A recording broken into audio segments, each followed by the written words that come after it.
January 1st, 2025 was a big day for terroristic acts in this country. First, we had the tragedy in New Orleans where a man is driving a pickup truck.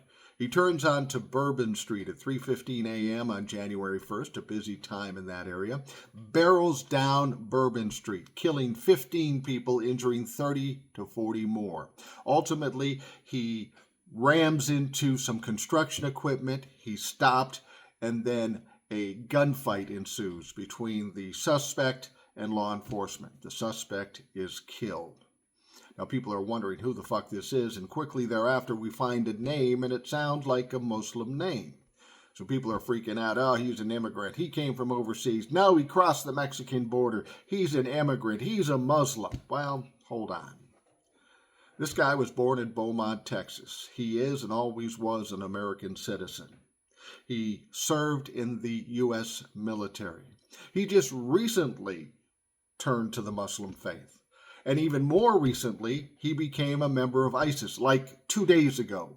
People are freaking out about the ISIS flag on the back of his truck. But this is just something he came up with 2 days ago, and now he's in ISIS.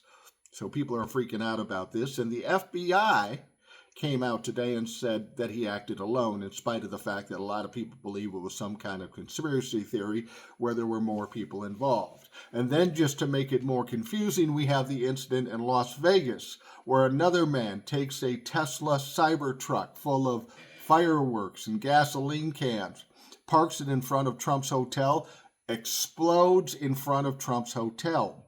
The guy involved with that dies in the burning truck.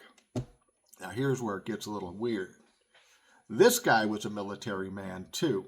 He was an American citizen. Neither of these guys were immigrants. They were solid, born in this country citizens. But people are starting to say they're both military.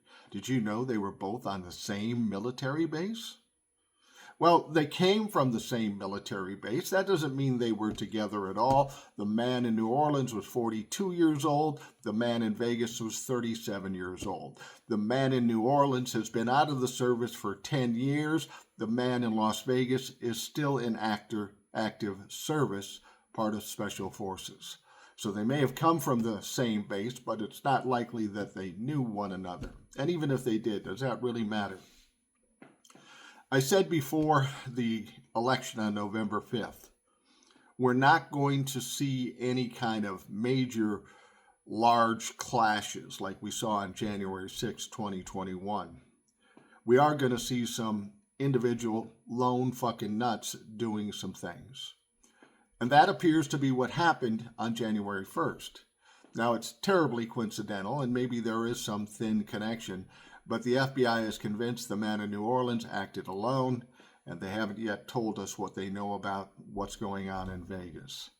But it's real easy to drum this stuff up, and the media likes to stir up the shit and make it sound as scary and as crazy as possible.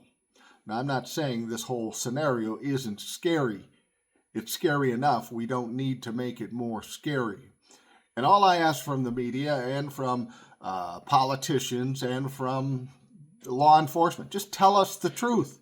Tell us the facts so we know what we know. We've got enough stuff to be terrified and scared about.